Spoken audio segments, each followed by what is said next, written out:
Welcome back, everybody, to a new episode of Podcast on the Brink. Actually, our second episode of the week. And to break down everything that's gone on, obviously, it's been a busy week for Indiana basketball. Ryan Corazza, co-founder of Inside in the Hall, co-editor, author of Film Session. Ryan, we just spoke a couple weeks ago with Eamon Brennan and talked a lot about the problems with Indiana basketball, and now we're here to I guess to give a little bit of the post-mortem on the Archie Miller era. Indeed, I'd say just everybody be careful out there on the interwebs. There's a lot of takes flying, a lot of national guys saying things, local guys giving their comments back. The takes are flying. I just do not get caught in the crosshairs. Yeah, there's been a lot of podcasts this week. I've enjoyed that. Listening to Crimson Cast has had a ton of different guests. There's been national discussion on this. The Titus and Tate podcast. Oh man, where they talked Brad Stevens. That was definitely entertaining. Had a lot of good conversation. But Ryan, when we talked a couple weeks ago with Eamon, we kind of broke down all of the things that were going wrong with Archie Miller, and I don't think. We talk a lot. We've had a lot of conversations.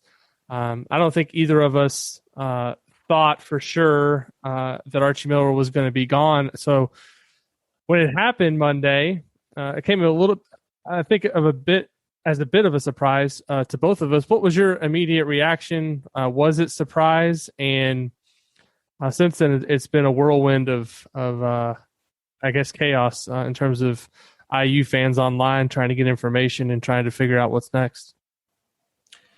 Was I surprised? I mean, look,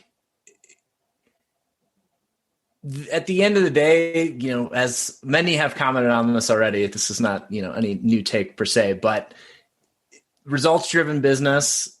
We know the numbers behind the Archie Miller tenure, and especially Big Ten-wise, were some of the worst since going back to like World War I, since the last pandemic, right? In terms of being 500 or under 4 straight seasons. I don't think that happened since like between 1916 and 1920 or something like that, 1915, 1919.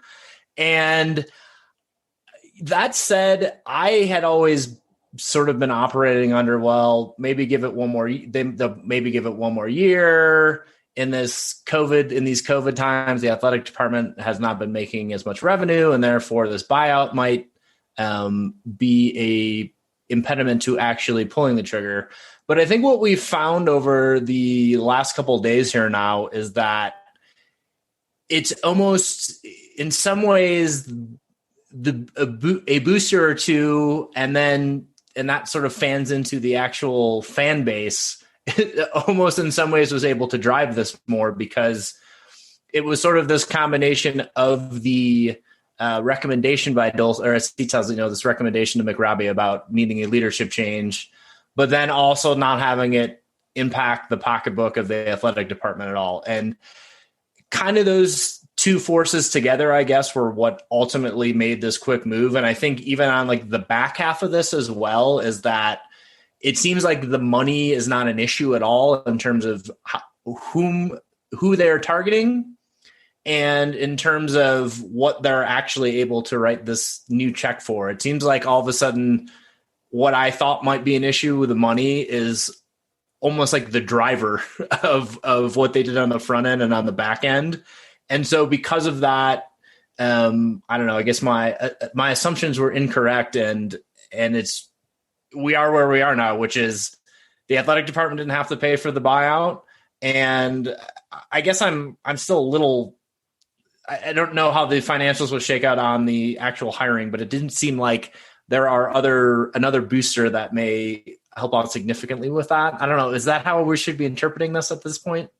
This is what it sounded like to me. Okay. Some of the things that Scott Dolson was talking about in his press conference, I paid close attention to his words.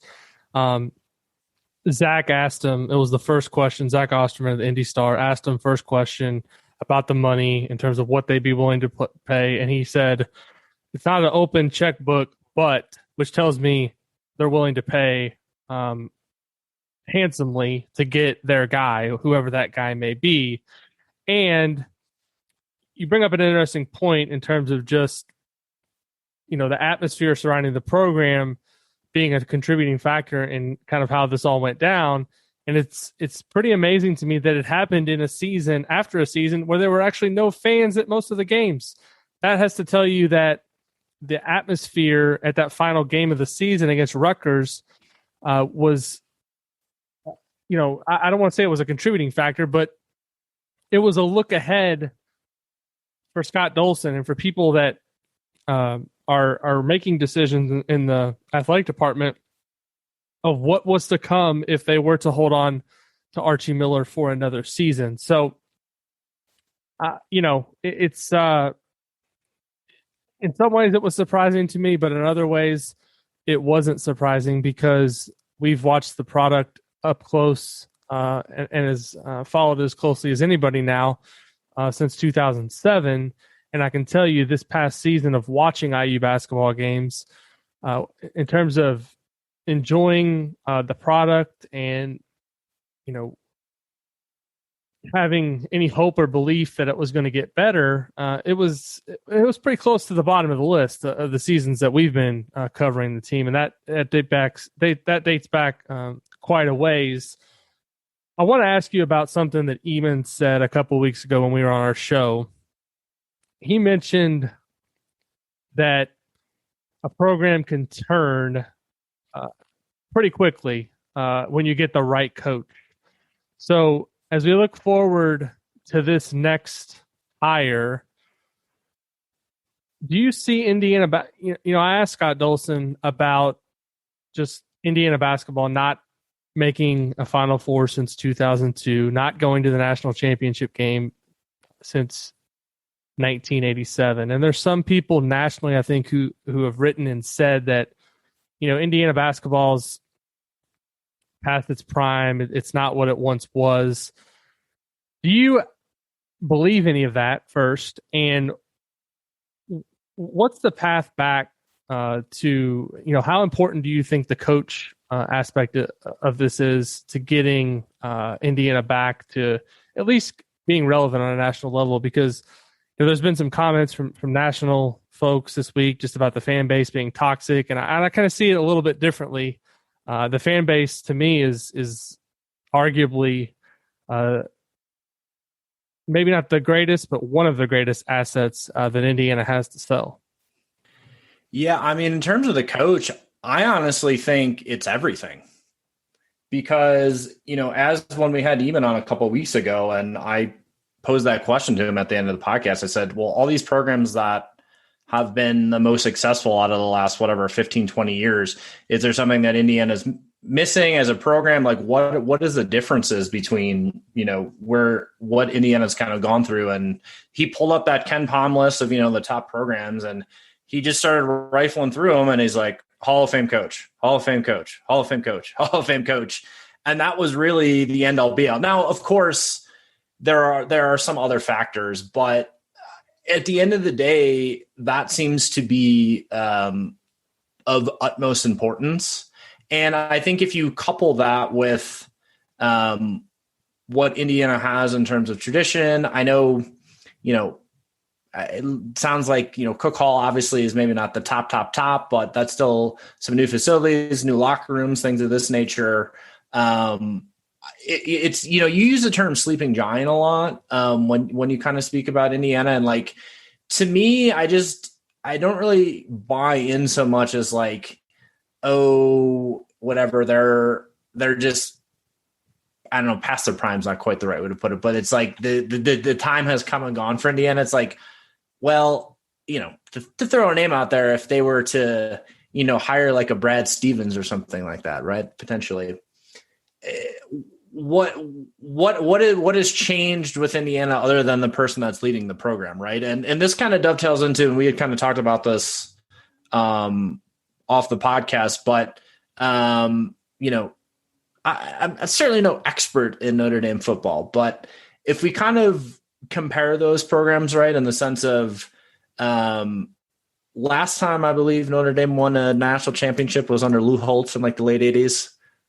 I believe sounds pretty similar to, Indiana basketball. And I think after Holtz, and of course, as Indiana did with Brant McCracken, you can go back to Newt Rockne. This is also another program that doesn't have I think they've done the names on the back of the jerseys a few times, but traditionally don't do that.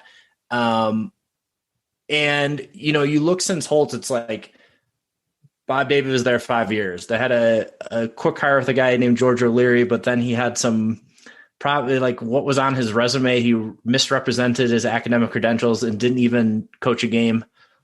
It's Calvin Sampson-ish maybe there with some impropriety. I was just going to say that's the Calvin Sampson. Yeah, exactly. Then you go to Tyrone Willingham, who was only there for 3 seasons, was 21-15. They had an interim coach for 1 game. There's your Dan Dakich right there. Dakich, whatever you pronounce that there. And then they brought in a Charlie Weiss, which was seen as like a pretty sure thing after he had been the offensive coordinator for Patriots for at least a couple Super Bowls, I think, at least one. And while they had some, decent years and they were ranked very high, it ended up flaming out like the last 2 seasons. So he was there 5 years. And then since then they went and got Brian Kelly, and he's been there for 12 seasons now and has the best winning percentage of all those guys. And since Lou Holtz. And while I know that there are still some complaints, I think, about him here and there from the fan base for sure, they've also been in the BCS like 3 times now. They were in the national championship game, I think like 8 or 9 years ago now. And they've been in that Final Four. I think 2 out of the last 3 years. So it's like they hired, they went through a number of coaches that like just didn't work out. They thought were going to work out and they didn't. And then they've landed on someone now that's been able to be there since, for the last 12 seasons and has a 675 winning percentage, has them perennially ranked and in the mix to win a national title, even if they haven't done that. And I think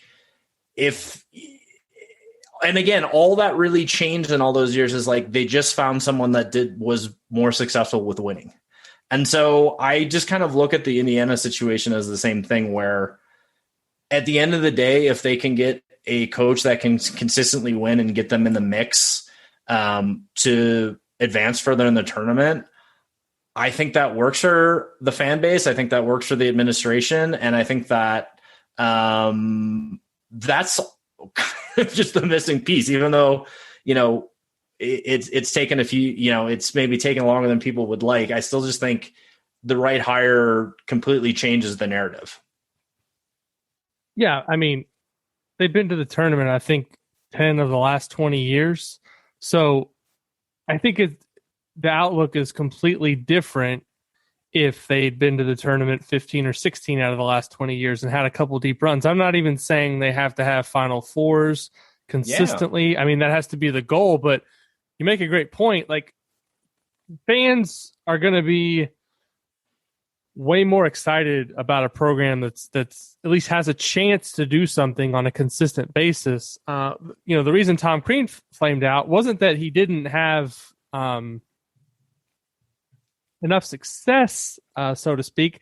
It was those years where he just kind of fell off the map completely. If Crean's, those seasons where he didn't win a lot of games and didn't make the tournament, if he would have just made the tournament in those years, I think he's still the coach because he won 2 Big Ten titles.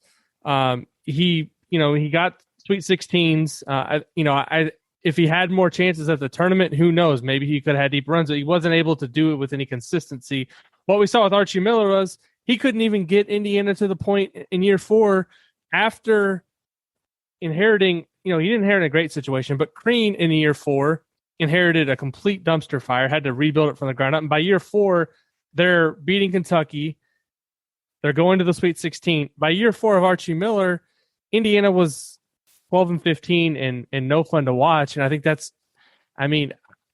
coaching hires are an imperfect science, but it was easy to see with this one that it was going nowhere. And so I agree with you 100%. This is sure you can say that, are there small things that the fan base does maybe in terms of the pressure and all that may annoy a coach or, be something that are there things that happen maybe that would be unappealing? Yeah, but you're making $3 or $4 million a year, and the expectation in Indiana is, you've got to do better than what Archie Miller did. I want to get a little bit more. Go ahead. Let me make one more point on this. I think kind of the national conversation where like, and I can't speak for every Indiana fan, obviously, but I think where a lot of the disconnect comes from this, where there's this comment about, oh, the expectations are too high. It's like, going back to what we both kind of just said here is like just getting in the mix. It's not so much that people are saying, oh, this needs to be night era. We need to have an undefeated team, win national championships, like every year, be in the Final Four every year. And like, if we don't have that, that's it. That's our baseline. I think at this point, people are, can we just consistently be in the front half of the Big Ten and consistently be in the tournament and consistently be like, at worst, a 7 or 8 seed, right? Every year. And at best, maybe get the 1 seed every here and there, get a 3 seed, get a 4 seed, get a 2 seed. It's like, if you just put yourself in that position, you're going to get luck sometimes. You're going to break through. You're going to get a good matchup in the tournament to go from the Sweet 16 to the Elite 8 to maybe the Final Four. But I think the reality is just getting in that mix all the time feels like that can be enough at this point for people, because that's even been devoid of what people have been experiencing. So I think like it's not the extreme expectations that I feel like people on the outside sometimes look. I think there's somewhere in between where if that can happen on occasion and just being in the mix all the time is like really where people I would think would be satisfied with. Maybe I'm misreading, but I just feel like that's where it's wrong. They would be satisfied. And that's the problem with a lot of the national opinions on this is, there was like with Crean, let's throw out his first 3 years completely, right? Let's just forget those ever happened. So after that, he has 6 years. He made the tournament half the time, 3 out of 6. That's not good enough. And so, the Big Ten titles were great. Those seasons where, 2011, 12, 13, those were fun seasons for fans to watch. They enjoyed watching Indiana basketball. What they couldn't take was the complete falling off the cliff on a year-to-year basis after that. And so that's the difference between, the programs that are running at the highest level. And we even saw it this year with Kentucky and Duke. They had a bad season. They didn't make the tournament. But you look at the history of what they've done under their respective coaches, and they're in the mix every year. Like you said, maybe they're not a number 1 seed every year. Maybe one year they're, a 7 or an 8. I mean, I remember a year where Kentucky was like an 8 or a 9, and they played Wichita State and, beat them in the second round and went all the way to the Final Four. Just getting in the tournament, you're giving yourself a seat at the table. I think people are reasonable enough to understand that anything can happen in the tournament. And then also this season, to have the entire NCAA tournament in Indiana, and Indiana is not even close to making it, I just think a lot of people had a problem with that. And I understand why they did, because it was year 4, and there were plenty of chances to show improvement, and it just didn't happen. One thing we kind of had in our notes to talk about that I wanted to bring up with you, because you did film session for 4 years, obviously all 4 years of Archie Miller's tenure. You did a little bit extra in terms of film study, trying to understand his system. I know you watched some stuff on YouTube. You may have even watched was it like a clinic video or something that he did at one point, trying to understand some things that he was trying to do offensively, maybe. Yeah. And we've talked about these things before. So you may have a better understanding of this than me, but there was a couple of things that I didn't quite understand that he tried to do. And I want to get your perspective on maybe all of these things, whatever you think is most pertinent. But one, this pack line defense was, the first game that he coached at Indiana, they get beat by 21 on the home court. And I think a lot of people were pulling their hair out after that game thinking, wow, is the pack line really this hard to run? But as the tenure went on, there was still games like these past couple seasons where they were getting torched completely from the 3-point line. And from your perspective, there's other things I'll get to. I don't want to pile them all at once. So we'll just talk about this first. The pack line defense. What did you see, I guess, in terms of the problems that existed in Indiana's inability to run this with any success? Well, a few things. I think first off, and this is kind of something that you think might have to do with your defense and sometimes, but if you look into three-point shooting defense, okay, a Ken Pom or advanced analytics will say, okay, it's actually just sort of based on the luck of if they go in or not.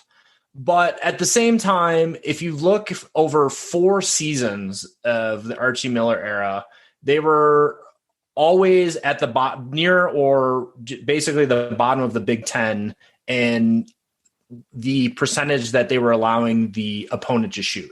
And if you actually watched and looked at all the games and studied it a little bit more, the amount of sort of wide open and easy 3-point looks that teams were able to get, I don't look so much as it was the luck for 4 straight years that Indiana and Archie Miller and the pack line they just ran on the wrong side of luck over those hundreds and hundreds of 3-pointers that were taking against them. I just look at it more at they were not well contested 3-point shots, and three counts are more than 2. So, but at the same time, we also know that if you read about the pack line or see anyone teach it, it is susceptible to those 3-point shots, because it's a lot of, okay, if someone's driving in off the perimeter and my guy is on the wing, I'm going to stunt over and try to stop this 3-point shot or this guy from driving in. But within that, you also have to be able to get back out and recover to that shooter. And I think part of the problem for Indiana, and this kind of goes into personnel a bit, and I don't know how much this in all that's been dissected of the Archie Miller era has been talked a lot about, but I think other teams that are running this, and just in general, I think there had been some criticism of Archie Miller and how modern of a style he was playing. And I think a lot of the problem with Indiana's perimeter defense was that they didn't have a lot of length. If you think about the backcourt, I know Rob Fennessy as an individual defender has done well, but an Al Durham, it even bleeds back into the Crean era.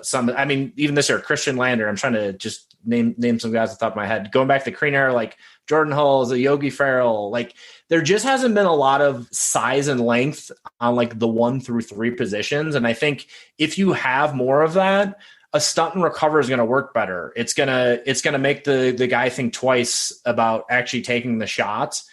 And then secondarily off the perimeter, I think that when Indiana was faced with teams that spread it out more and were more maybe of that 5-out style, which I think we also found that, again, maybe a little bit more Nebraska's running with Hoiberg coming down from the NBA, they're very 5-out, and Indiana has very much struggled to guard them the last couple seasons, because when the pack line is basically, just on the boxes around the lane, and there's 2 guys up top on the free throw line and sort of the big men a little down low on the blocks. And it's well, when a team is spreading you out 5 around the perimeter, pack line just doesn't really make any sense. You can't really defend like that if everyone's spread out. So when Indiana was sort of taken out of the pack line and forced to be a little bit more individual and one-on-one, they just got blown by all the time off the perimeter too. There were so many teams in the Big Ten that were able to just rip through, drive, and score, or draw the defense and kick out to a wide open 3-point shooter. So I think those were kind of some of the issues with the pack line style, where it just didn't work as well against more teams that were going 5-out. And one other point I do want to make is when it did work, it was against teams like They beat Iowa twice this year. Well, Iowa's really not going to drive you. They did a phenomenal job on Luka Garza. And then Indiana, it's a bunch of shooters is kind of the rest of Iowa. And if you don't have guys driving you, Indiana did well in those situations where they were able to kind of stunt and recover around and keep in as the ball kept like moving around the perimeter. And there were other examples of teams that, that basically that played a style where maybe they didn't have a lot of guys that could drive, and it seemed to, you could see it working against. And I go back to like the Florida State game. There were games where you could see they were locked in and they were working together as a unit, but then there were many more games where they just weren't doing that at all. Yeah, but the Florida State game had one thing that most games didn't have for Indiana, which was Indiana making a lot of threes, which was the next thing that I want to get to, because that felt like I talked for like 8 minutes there. I don't know how long that was. There's a long winding rambling discussion on the pack line. But there's a lot. we've heard about the pack line now for 4 years, and now I don't know. Maybe the next guy will run the pack line too. But and guess what? It could work, because look at Virginia. And this kind of goes back to like the style. It's like, I don't know. You can play a lot of different styles in college basketball and it can be successful. It was clear that it did not work here under this coach with these players. So right. So offensively, one thing, and I think I mentioned this on the show earlier in the week with Galen, one thing that I never quite understood, and you may have highlighted this a couple times in film session, maybe even this season, it would be like Indiana would bring the ball up the court, and Archie Miller talked in his introduction press conference, which a lot of guys say this. We want to play this fast, exciting, up-tempo style. You look at where Indiana was like in tempo and pace. They were never a fast up, up and down team. But Archie Miller would always be like signaling them to get the ball up the court faster. And then it was like they got the ball up and then they didn't do anything for 15 or 20 seconds. I didn't quite understand that. I'm curious if you had any insight on kind of what they were trying to do on the break, why it didn't work. And I'm also, just the shooting was something that I think a lot of people tried to rationalize over a period of time. Like, well, just need to get some shooters in here and things are going to get better. And, Archie Miller was a great shooter himself, and he should be able to teach these guys how to shoot. And I've talked about this before. It's one of two things went wrong, maybe both of them. He didn't recruit enough shooters, and he didn't develop enough shooters once he got guys in the program. So that was another thing I just think never really clicked or got better with any consistency. Yeah, and I almost feel like with the shooting, and this is hard to know, and if it's an eye testy thing or just sort of a gut feeling, and I certainly was not at any games this year, and have not seen a lot of live games, certainly not as many as you, and sometimes you can pick up on the stuff a lot more when you're actually there and you're seeing things in between timeouts. You're just seeing body language a little bit more. But for whatever reason, there just seemed to be sort of a confidence and sort of like mental, I guess you say mental strength. That seems very like sort of a cliche term, but that just was not there in the last 4 years. I don't know why that was, but I mean, you look at this year, I was quite certain that they had broke the 3-point shooting issue.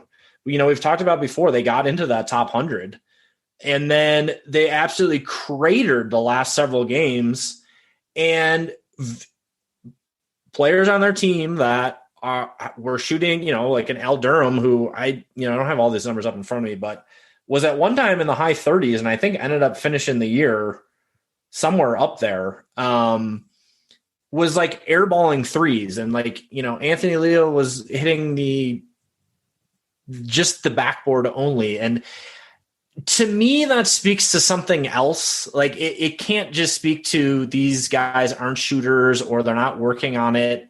There just seemed to be some sort of confidence and mental issue.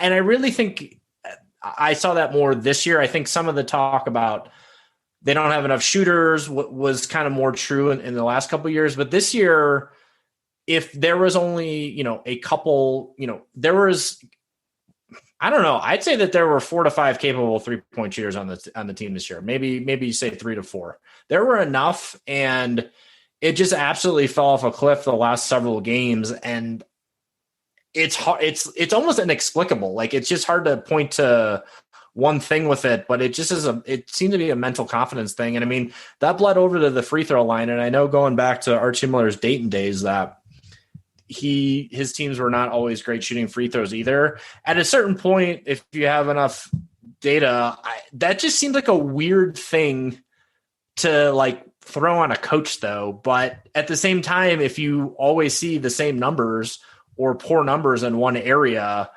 that has to land on a coach at a certain point, right? No doubt. Yeah, it's got to in some ways. You mentioned the confidence thing.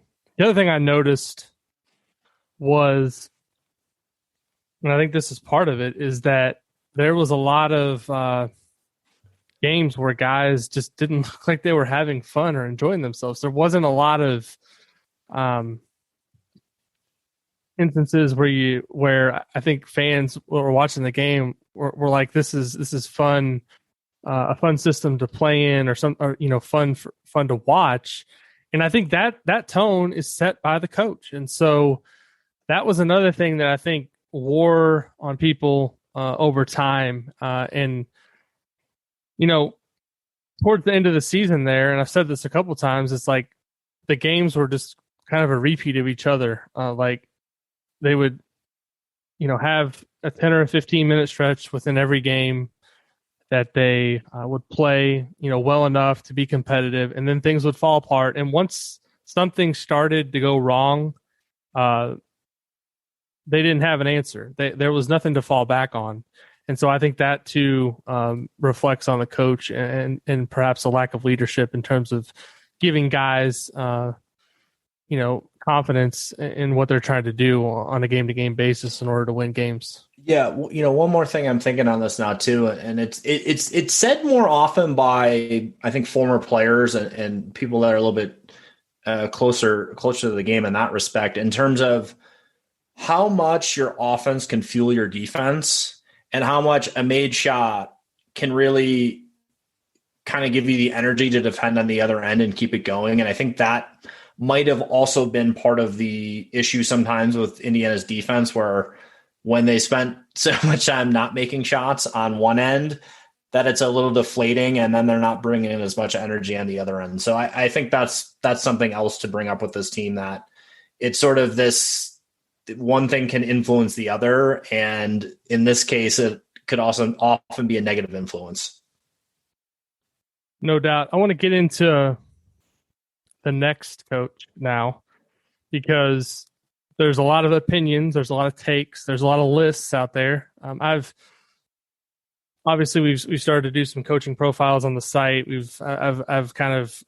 I did an initial post of 9 guys that could make sense and added 6 more, I think, in a subsequent post. So there's, 15 names. I'm not even positive for sure that the name's going to come off that list, but I would say there's a pretty good chance of that happening.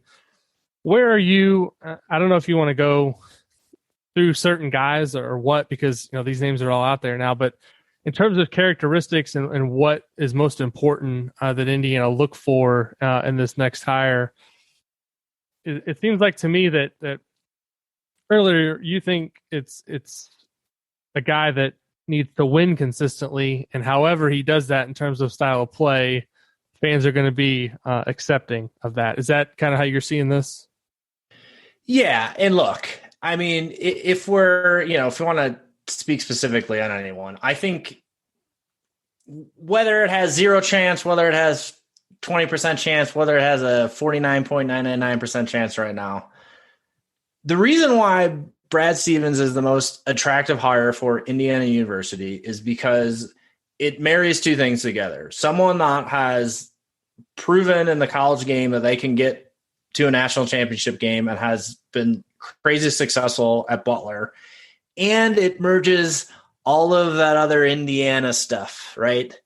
He's maybe he didn't play at Indiana, but he grew up rooting for IU, and he's from the state, and he's, quote unquote, one of us. And so I think like the merging of those two things makes him like this, Didi like figure with everybody right now. Right. So, and I tend to agree with that as, the 1A on the list because of those two things. I think it satisfies a lot of what collectively people are looking for, which is like a proven winner at this level. And, whether I kind of agree with it or not, like needing someone from Indiana, I tend to disagree with that, honestly, but I know a lot of people want that. And this sort of marries the two of those things together. Whether it's going to happen or not, or is even in play, I think is time will tell. I mean, I certainly knew that the Celtics were struggling a bit this year, and some of it is personnel based, but as time keeps ticking here, I think the stars are aligning in some sense of the Celtics might be looking to move on and Indiana is looking for a coach. Does that mean that it's going to happen? No, but it certainly makes more sense this time around than it did 4 years ago. Right. If it's going to happen ever, it seems like this is the time that it would. I'm not saying, 10 or 15 years from now, it couldn't happen. But, 4 years ago, people wanted to talk about it. I think even looking back in the archives when I did like the coaching search profiles, I brought the name up and was, probably trolled on Twitter and probably in the comments. I didn't go back and read them, but most people were thinking it was ridiculous to even bring it up. But, that was different in terms of where he was in terms, his tenure with the Celtics. It was 4 seasons in for him, I believe, or he was in his 4th season. Now he's in his 8th season. And I mean, I can't think of many examples of NBA coaches, particularly at a franchise like Boston, that stay in the same job without winning a title for as long as he has. And I'm not saying that this is even a possibility for him to come to IU, but the fact that there's some people that are just like completely dismissing it as something that he would even look at or consider, it seems a little bit ridiculous to me because,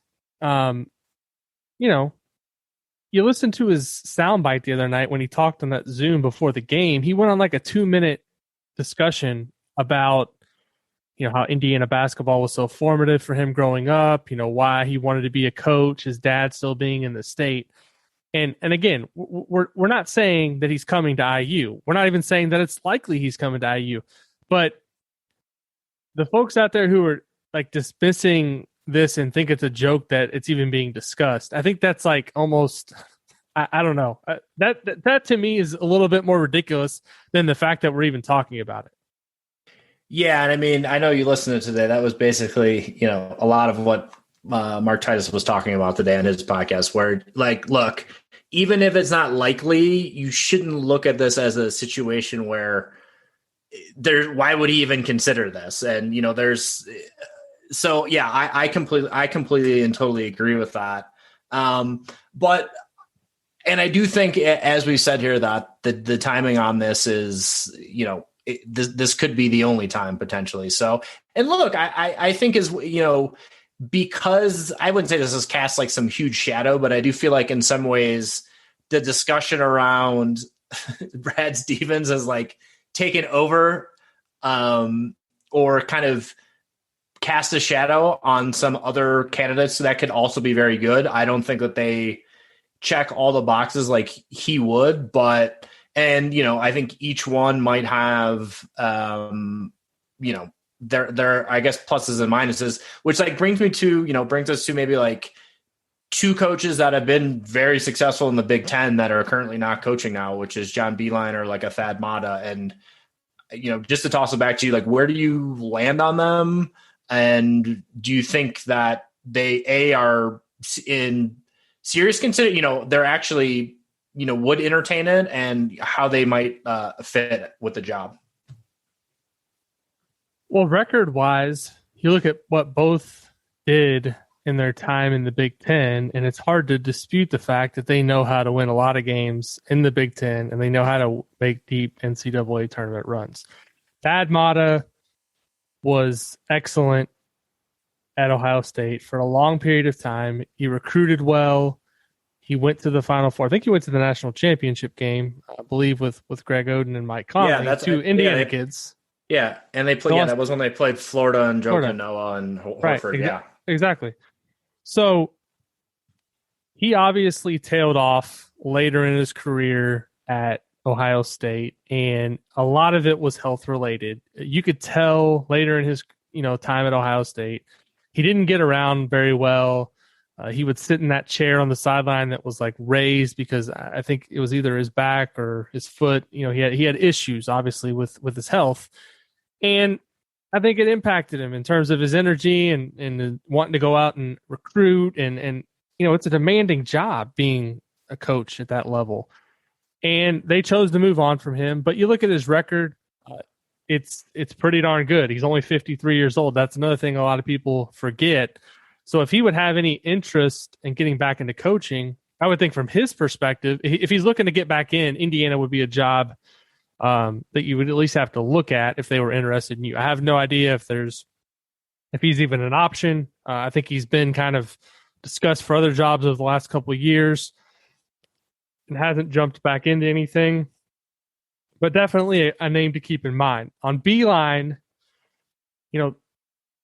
over the last, 7 or 8 years that he was at Michigan, he had some seasons there at the very beginning where it was rough getting things off the ground. I think he missed the tournament his first year, made the tournament his second, missed it in his third, and then I think made it then, and then pretty much every other year besides that at Michigan, he made the tournament. There might have been a year or two in there where he didn't, but he was consistently going to Sweet 16s, Elite 8, 2 Final Fours, 2 national championship game appearances. The thing about him that a lot of people forget is at Michigan, he never recruited a McDonald's All-American, but he did send a lot of guys to the NBA. Guys like Karis LeVert, Nick Stauskas, Tim Hardaway Jr., Glenn Robinson III, Trey Burke, Brazdeikis, Mo Wagner. I mean, these were all guys who, in some cases were highly rated, but they weren't McDonald's All-Americans. They weren't those blue chip recruits that Kentucky and Duke were battling it out for. He got those guys to come in, have success, and sent them on to the NBA career that they all aspire to. So I think he deserves a lot of credit for that. In terms of a style of play, offensively, X's and O's, a lot of fun to watch his teams play. And the thing that I like that he did later in his career was he knew that his teams had to get better defensively.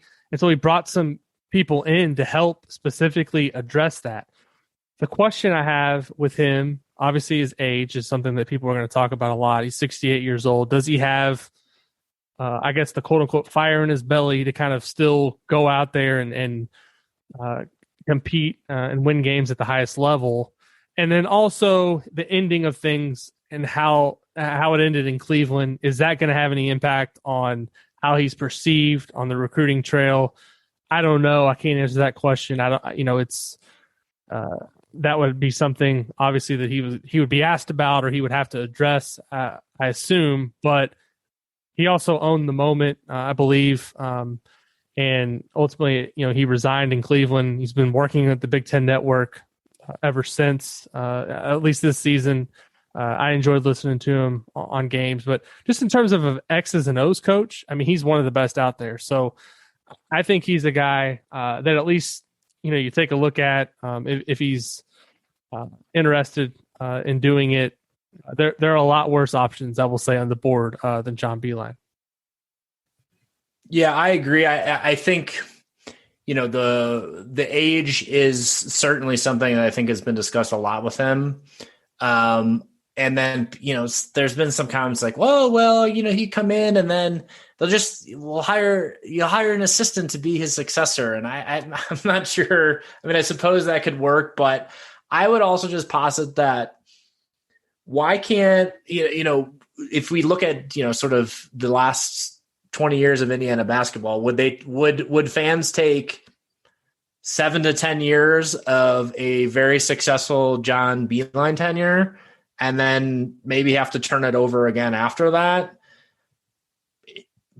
If it goes very well, I could see in the end that working out in a way that people are happy with, even if it's maybe not as long-term as another hire could be. And honestly, at this point too, when you think about the long tail of all this, where it's like, just because of X, Y, or Z didn't work previously, or there are sort of these impediments that maybe this is the knock against him, or why it couldn't work. It's like, does anyone really know at the end of the day? Because when, I think in some sense with this search, and maybe why people are, getting a little crazy about it, is because when you look at what Archie Miller was hired, it was, oh, this is a sure thing, right?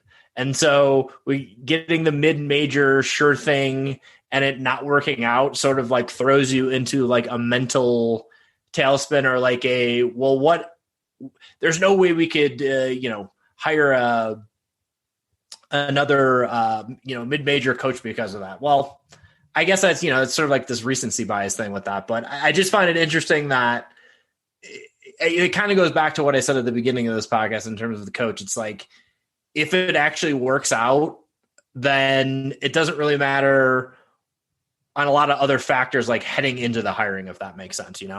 Whoever it is, if they're able to consistently win, it doesn't really matter as much if they were coaching or not before, if they were coming from the NBA or not, if they're coming from a mid-major, if they're coming from another program that has already paying them a lot of money, etc. Yeah. So I don't know. It kind of just throws you into, I don't know how much at the end of the day some of that matters, as long as it actually works in the moment with wins and losses. So of the other guys that I've mentioned or we've talked about, we've talked about Brad, obviously. We've talked about Beeline. We've talked about Mata. We haven't talked about Chris Beard. Any thoughts on him?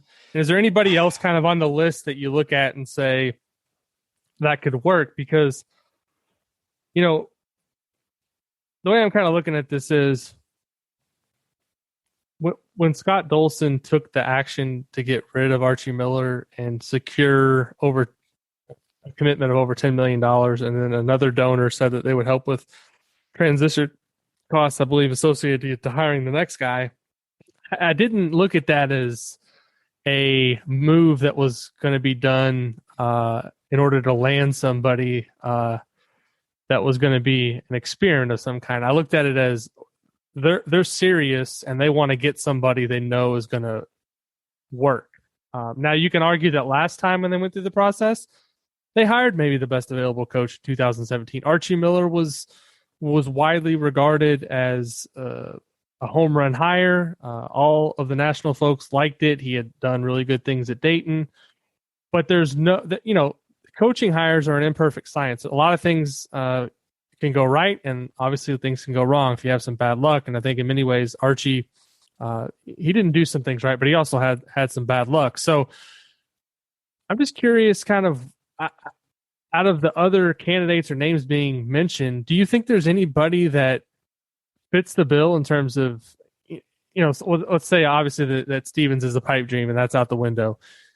We've talked obviously about Beeline. I think he would, obviously be in terms of a guy they could bring in and expect to have some success, assuming he was, like I said, hungry to do it. I think you could reasonably expect some level of success. Of the other guys, do you see anybody out there that looks like a pretty good bet to be able to win at the level that Indiana Well, I think want? Beard is similar to Brad Stevens in that at Texas Tech, he coached under Bobby Knight. So there's sort of that longing for the past IU glory that he can represent, coupled with some legitimate success. I mean, this is a guy that got Texas Tech into the national title game in 2019, right? They lost in overtime. And I think the money situation there, I know he's like the third highest paid coach in the country. I know they have really good facilities there. So I think that could work. And I guess also going back to who really knows, but I think that's another reason he could be attractive, that there is a little bit of that IU tie that some people are going to like, while also having legitimate success, just as like a Stevens does.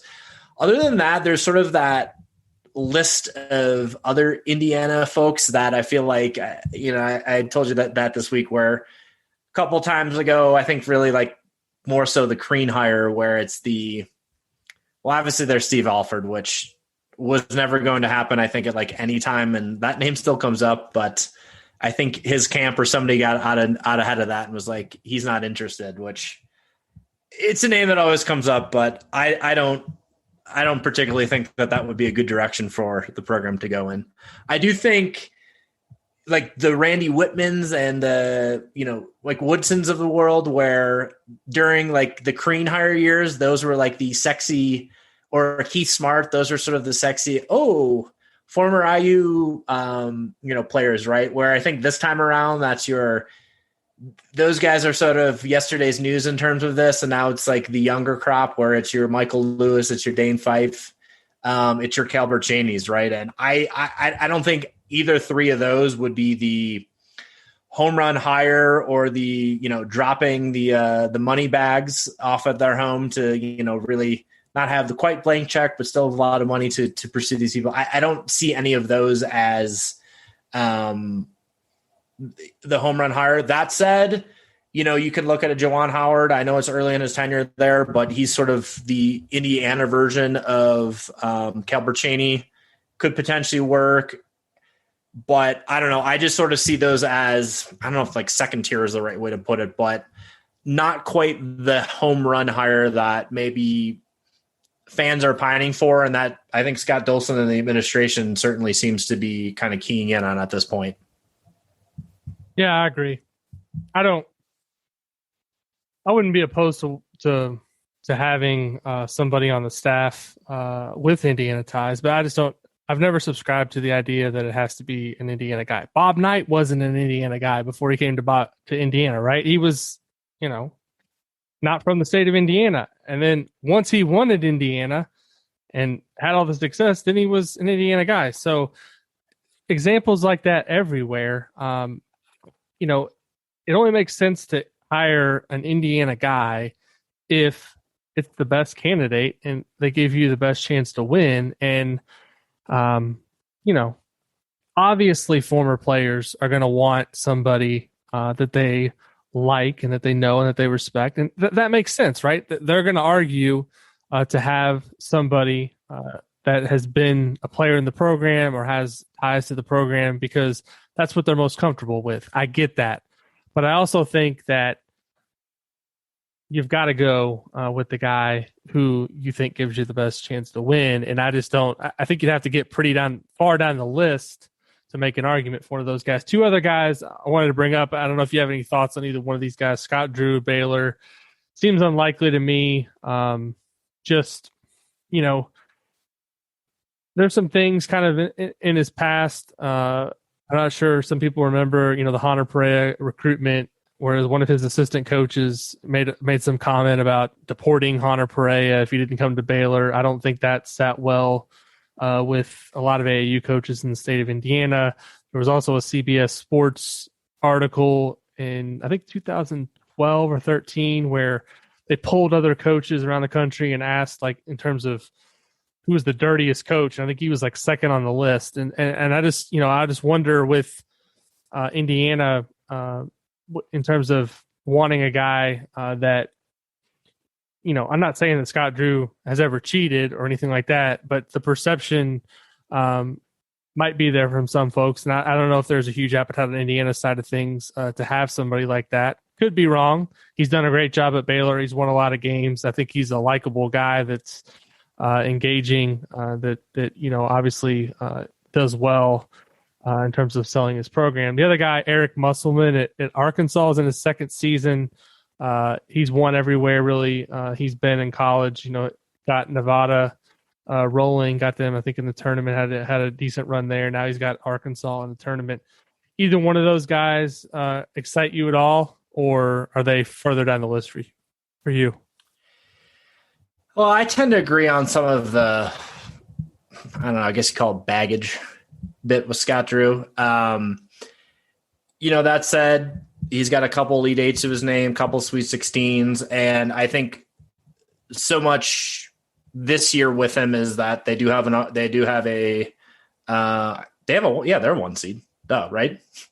22. I think we're 22 and 2 this year. Yeah, they're second best team in the country, probably. Yeah, and they've been named up there with Gonzaga as sort of like the best two teams in the country all year. So maybe that feeds into a little bit more, that just seeing how this season has gone as well might be making people want him up a little bit higher. But yeah, I think that given the totality of everything with him, it might be a stay away potentially. That said, he's successful, and if that's if the discussions are had this way or that with him, and they feel comfortable with it, then I suppose you can go that route.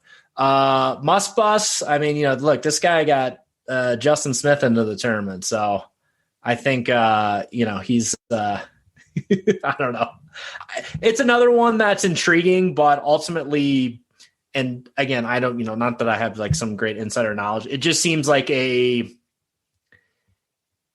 name that's not going to happen, but I get why he's sort of put into the mix, just because he's moved around a little bit here and has shown success at a couple of his last stops, and does seem to can get things rolling quick, and also seems like a pretty likable dude. So, but I don't put those two sort of in the tier of maybe like a Stevens, a Beeline, or Chris Beard, I guess is what I'd say.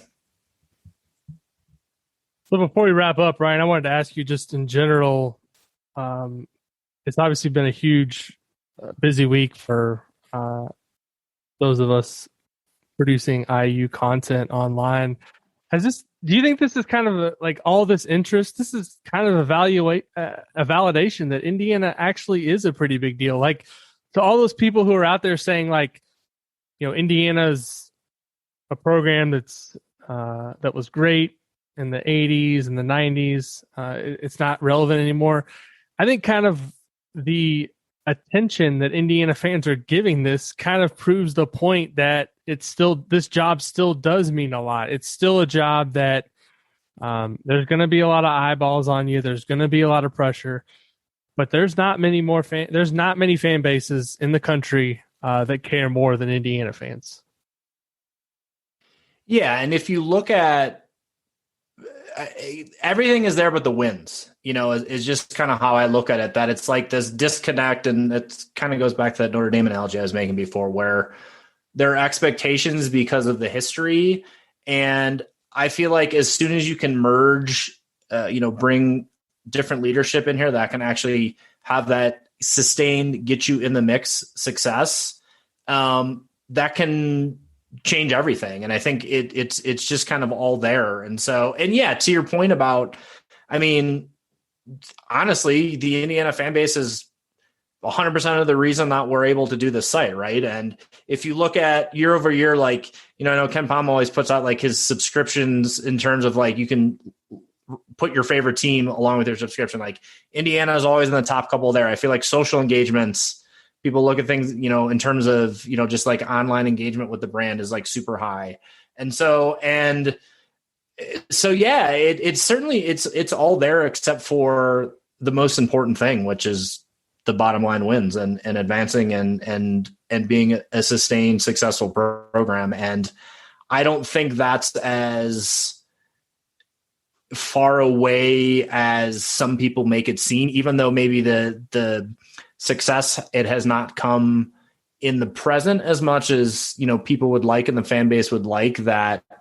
You just got to kind of flip the switch to reignite it all, For sure. And we don't know exactly when this is all going to conclude, but we'll be here podcasting, writing. I'll be on the message board trying to answer questions and give people my opinion. It's been, obviously, like I said, a busy week.